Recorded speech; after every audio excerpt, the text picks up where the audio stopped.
अमृत की धारा है धारा, जो देती दुखों से किनारा। मुरली अमृत की धारा है धारा, जो देती दुखों से किनारा। भूले जीवन में हो जाए शिव बाबा मुरली में समझाए। भूले जीवन में हो जाए शिव बाबा। ओम शांति। 8 जनवरी 2025 का महावाक्य है, मीठे बच्चे, बाप की सिरमत तुम्हें 21 पीढ़ी का सुख दे देती है। इतनी न्यारी मत बाप के सिवाय कोई दे नहीं सकता। तुम सिरमत पर चलते रहो। प्रश्न है, अपने आप को राज तिलक देने का सहज पुरुषार्थ क्या है? उत्तर, अपने आप को राज तिलक देने के लिए बाप की जो शिक्षाएं मिलती है उन पर अच्छी रीति चलो। इसमें आशीर्वाद व कृपा की बात नहीं। दूसरा है, फॉलो फादर करो, दूसरे को नहीं देखना है। मन मना भव, इससे अपने को आप ही तिलक मिलता है। पढ़ाई और याद की यात्रा से ही तुम बेगर टू प्रिंस बनते हो। गीत है ओम नमः शिवाय। ओम शांति। जब बाप और दादा ओम शांति कहते हैं तो 2 बार भी कह सकते हैं, क्योंकि 2 एक में है ना, ब्रह्मा बाबा और शिव बाबा 2 एक में है। एक है अव्यक्त, दूसरा है व्यक्त, दोनों इकट्ठा है। 2 का इकट्ठा आवाज भी होता है, अलग अलग भी हो सकता है। यह एक वंडर है। दुनिया में यह कोई नहीं जानते कि परम पिता परमात्मा इनके शरीर में बैठ ज्ञान सुनाते हैं। यह कहाँ भी लिखा हुआ नहीं है। बाप ने कल्प पहले भी कहा था, अभी भी कहते हैं कि मैं इस साधारण तन में बहुत जन्मों के अंत में इनमें प्रवेश करता हूँ, इनका आधार लेता हूँ। गीता में कुछ न कुछ ऐसे वर्जन्स है जो कुछ रियल भी है। यह रियल अक्षर है, मैं बहुत जन्मों के अंत में प्रवेश करता हूँ, जबकि यह वानप्रस्थ अवस्था में है। इनके लिए यह कहना ठीक है। पहले पहले सतयुग में जन्म भी इनका है, फिर लास्ट में वानप्रस्थ अवस्था में है, जिसमें ही बाप प्रवेश करते हैं, तो इनके लिए ही कहते हैं। यह नहीं जानते कि हमने कितने पुनर्जन्म लिए। शास्त्रों में 84 लाख पुनर्जन्म लिख दिया है। यह सब है भक्ति मार्ग। इनको कहा जाता है भक्ति कल्ट। ज्ञान कांड अलग है, भक्ति कांड अलग है। भक्ति करते करते उतरते ही आते हैं। यह ज्ञान तो एक ही बार मिलता है। बाप एक ही बार सर्व की सद्गति करने आते हैं। बाबा आकर सबकी एक ही बार प्रारब्ध बनाते हैं भविष्य की। तुम पढ़ते ही हो भविष्य नई दुनिया के लिए। बाप आते ही हैं नई राजधानियां स्थापन करने, इसलिए इनको राजयोग कहा जाता है। इनका बहुत महत्व है। चाहते हैं भारत का प्राचीन राजयोग कोई सिखलावे, परंतु आजकल यह सन्यासी लोग बाहर जाकर कहते हैं कि हम प्राचीन राजयोग सिखलाने आए हैं। तो वो भी समझते हैं हम सीखे, क्योंकि समझते हैं योग से ही पैराडाइज स्थापन हुआ है। बाप समझाते हैं योग बल से तुम पैराडाइज के मालिक बनते हो। पैराडाइज स्थापन किया है बाप ने, कैसे स्थापन करते हैं वह नहीं जानते। यह राजयोग रूहानी बाप ही सिखलाते हैं, जिस्मानी कोई मनुष्य सिखला न सके। आजकल एडल्ट्रेशन करप्शन तो बहुत है ना, इसलिए बाप ने कहा है मैं पतितों को पावन बनाने वाला हूँ। जरूर फिर पतित बनाने वाला भी कोई होगा। अभी तुम जज करो, बरोबर ऐसे है ना। मैं ही आकर सभी वेदों शास्त्रों आदि का सार सुनाता हूँ। ज्ञान से तुमको 21 जन्मों का सुख मिलता है। भक्ति मार्ग में है अल्पकाल क्षण भंगुर सुख। यह है 21 पीढ़ी का सुख जो बाप ही देते हैं। बाप तुमको सद्गति देने के लिए जो श्रीमत देते हैं वह सबसे न्यारी है। यह बाप सबकी दिल लेने वाला है। जैसे वह जड़ दिलवारा मंदिर है, यह फिर है चैतन्य दिल वाला मंदिर। एक्यूरेट तुम्हारी एक्टिविटी के ही चित्र बने हैं। इस समय तुम्हारी एक्टिविटी चल रही है। दिल वाला बाप मिला है, सर्व का सद्गति करने वाला, सर्व का दुख हर कर सुख देने वाला। इतना ऊंचे ते ऊंच गाया हुआ है। ऊंचे ते ऊंच है भगवान शिव की महिमा। भल चित्रों में शंकर आदि की आगे भी शिव का चित्र दिखाया है। वास्तव में देवताओं के आगे शिव का चित्र रखना तो निषेध है। वह तो भक्ति करते नहीं है ना। देवी देवताएं सत्युग त्रेता में तो भक्ति तो करते नहीं। भक्ति ना देवताएं करते हैं और ना सन्यासी कर सकते। वह है ब्रह्म ज्ञानी। सन्यासी लोग हैं ब्रह्म ज्ञानी, तत्व ज्ञानी। जैसे यह आकाश तत्व है वैसे यह ब्रह्म तत्व है। वह बाप को तो याद करते नहीं, न उनको यह महामंत्र मिलता है। यह महामंत्र बाप ही आकर संगम युग पर देते हैं। सर्व का सद्गति दाता बाप एक ही बार आकर मन मना भव का मंत्र देते हैं। बाप कहते हैं, बच्चे देह सहित देह के सब धर्म त्याग, अपने को अशरीरी आत्मा समझ मुझ बाप को याद करो। कितना सहज समझाते हैं। रावण राज्य के कारण तुम सब देह अभिमानी बने हो। अभी बाप तुमको आत्म अभिमानी बनाते हैं। अपने को आत्मा समझ मुझ बाप को याद करते रहो, तो आत्मा में जो खाद परी है वह निकल जाए। सतो प्रधान से सतों में आने से कलाएं कम होती है ना। सोने की भी कैरेट होती है। अभी तो कलयुग अंत में सोना देखने में भी नहीं आता। सतयुग में तो सोने के महल होते हैं। कितना रात दिन का फर्क है। उसका नाम ही है गोल्डन एज्ड वर्ल्ड। वहाँ ईंट पत्थर आदि का काम नहीं होता। बिल्डिंग बनती है तो उसमें भी सोने चांदी के सिवाय और कीचड़ पट्टी नहीं होती। वहाँ साइंस से बहुत सुख है। यह भी ड्रामा बना हुआ है। इस समय साइंस घमंडी है। सतयुग में घमंडी नहीं कहेंगे। वहाँ तो साइंस से तुमको सुख मिलता है। यहाँ है अल्पकाल का सुख, फिर इससे ही बड़ा भारी दुख मिलता है। बॉम्ब्स आदि यह सब विनाश के लिए बनाते ही रहते हैं। बॉम्ब्स बनाने के लिए दूसरों को मना करते हैं, फिर खुद बनाते रहते हैं। समझते भी है इन बॉम्ब से हमारी ही मौत होनी है, लेकिन फिर भी बनाते रहते हैं। तो बुद्धि मारी हुई है ना। यह सब ड्रामा में नूद है। बनाने के सिवाय रह नहीं सकते। मनुष्य समझते हैं कि इन बॉम्ब से हमारा ही मौत होगा, परंतु पता नहीं कौन प्रेरित कर रहा है। हम बनाने बिगर रह नहीं सकते, जरूर बनाना ही पड़े। विनाश की भी ड्रामा में नूद है। कितना भी भल कोई पीस प्राइज दे, परंतु पीस स्थापन करने वाला एक बाप ही है। शांति का सागर बाप ही शांति सुख पवित्रता का वर्षा देते हैं। सतयुग में है बेहद की संपत्ति। वहाँ तो दूध की नदियां बहती है। विष्णु को झीर सागर में दिखाते हैं। यह भेंट की जाती है। कहाँ वो झीर सागर और कहाँ यह विषय सागर। भक्ति मार्ग में फिर तालाब आदि बनाकर उसमें पत्थर पर विष्णु को सुला देते हैं। भक्ति में कितना खर्चा करते हैं, कितना waste of time waste of money करते हैं।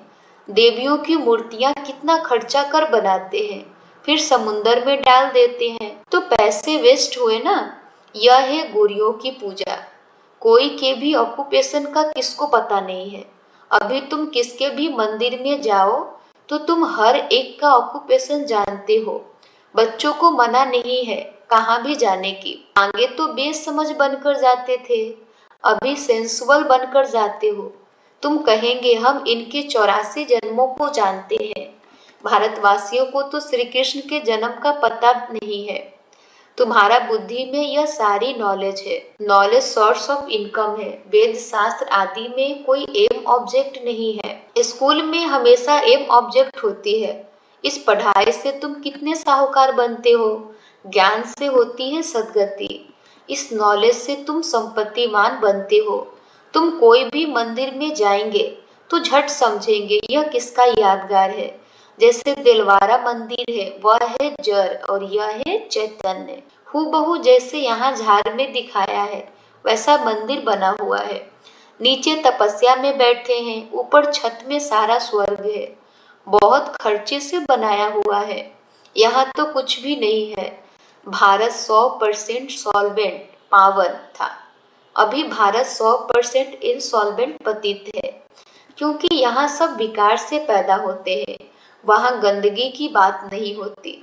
गरुड़ पुराण में रोचक बातें इसलिए लिखी है कि मनुष्य कुछ सुधरे, परंतु ड्रामा में मनुष्यों का सुधरना है नहीं।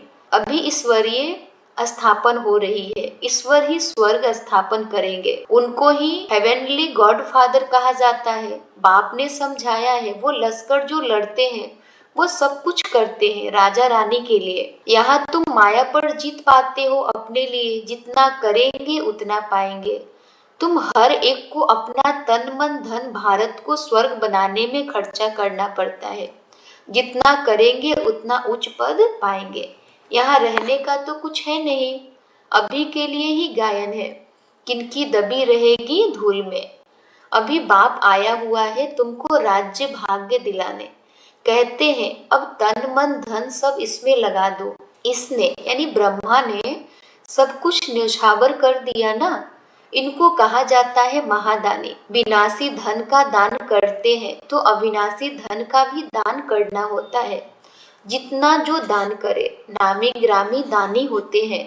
तो कहते हैं फलाना बड़ा फिलैंथ्रोपिस्ट था, नाम तो होता है ना।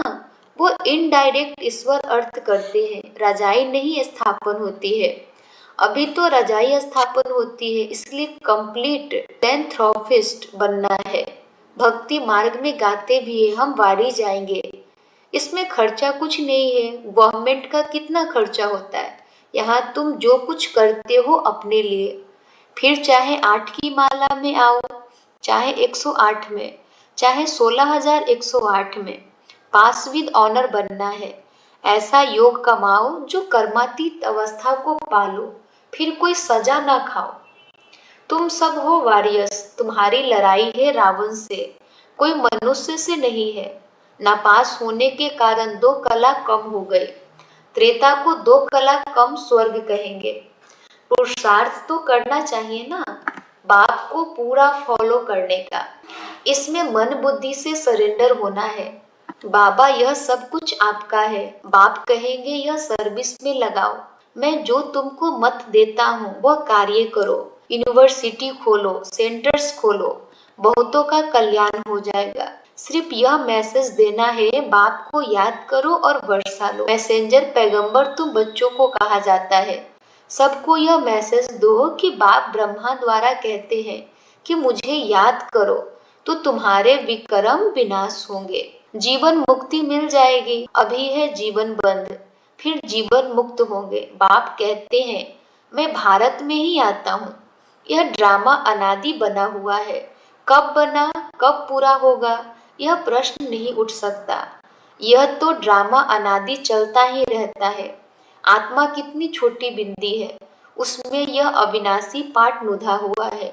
कितनी गुह्य बातें हैं। स्टार मिसल छोटी बिंदी है, माताएं भी यहाँ मस्तक पर बिंदी देती है। अभी तुम बच्चे पुरुषार्थ से अपने आप को राज तिलक दे रहे हो। तुम बाप की शिक्षा पर अच्छी रीति चलेंगे तो जैसे कि तुम अपने को राज तिलक देते हो, ऐसे नहीं कि इसमें आशीर्वाद व कृपा होगी। तुम ही अपने को राज तिलक देते हो, असूल में यह राज तिलक है। फॉलो फादर करने का पुरुषार्थ करना है, दूसरों को नहीं देखना है। यह है मन मना भव, जिससे अपने को आप ही तिलक मिलता है। बाप नहीं देते हैं, यह है ही राज्य। तुम बेगर टू प्रिंस बनते हो तो कितना अच्छा पुरुषार्थ करना चाहिए, फिर इनको भी फॉलो करना है। यह तो समझ की बात है ना। पढ़ाई से कमाई होती है, जितना जितना योग उतनी धारणा होगी। योग में ही मेहनत है, इसलिए भारत का राज्य गाया हुआ है। बाकी गंगा स्नान करते करते तो आयु भी चली जाए तो भी पावन बन न सके। भक्ति मार्ग में ईश्वर अर्थ गरीबों को देते हैं, यहाँ फिर खुद ईश्वर आकर गरीबों को ही विश्व की बादशाही देते हैं। गरीब निवाज है ना। भारत तो 100% सॉल्वेंट था, अब इस समय 100% इंसॉल्वेंट है। दान हमेशा गरीबों को दिया जाता है। बाप कितना उच्च बनाते हैं, ऐसे बाप को गाली देते हैं। बाप कहते हैं ऐसे जब ग्लानि करते हैं तब मुझे आना पड़ता है। यह भी ड्रामा बना हुआ है। यह बाप भी है, टीचर भी है। सिख लोग कहते हैं सतगुरु अकाल, बाकी भक्ति मार्ग के गुरु तो ढेर है। अकाल को तख्त सिर्फ यह मिलता है। तुम बच्चों का भी तख्त यूज करते हैं, कहते हैं मैं इनमें प्रवेश कर सबका कल्याण करता हूँ। इस समय इनका यह पाठ है। यह बड़ी समझने की बातें है, नया कोई समझ न सके। अच्छा, मीठे मीठे सिकिलधे बच्चों प्रति माता पिता बाप दादा का याद प्यार और गुड मॉर्निंग। रूहानी बाप की रूहानी बच्चों को नमस्ते। हम रूहानी बच्चों की रूहानी माता पिता बाप दादा को याद प्यार गुड मॉर्निंग और नमस्ते नमस्ते नमस्ते। धारणा के लिए मुख्य सार। फर्स्ट नंबर, अविनाशी ज्ञान धन का दान कर महादानी बनना है। जैसे ब्रह्मा बाप ने अपना सब कुछ इसमें लगा दिया, ऐसे फॉलो फादर कर रजाई में उच्च पद लेना है। सेकंड नंबर है, सजाओं से बचने के लिए ऐसा योग कमाना है जो कर्मातीत अवस्था को पाले। पास विद ऑनर बनने का पूरा पूरा पुरुषार्थ करना है, दूसरों को नहीं देखना है। आज का वरदान है, करें नियम और दृढ़ संकल्प द्वारा अलबेलेपन को समाप्त करने वाले ब्रह्मा बाप समान अथक भव। करें नियम और दृढ़ संकल्प द्वारा अलबेलेपन को समाप्त करने वाले ब्रह्मा बाप समान अथक भव।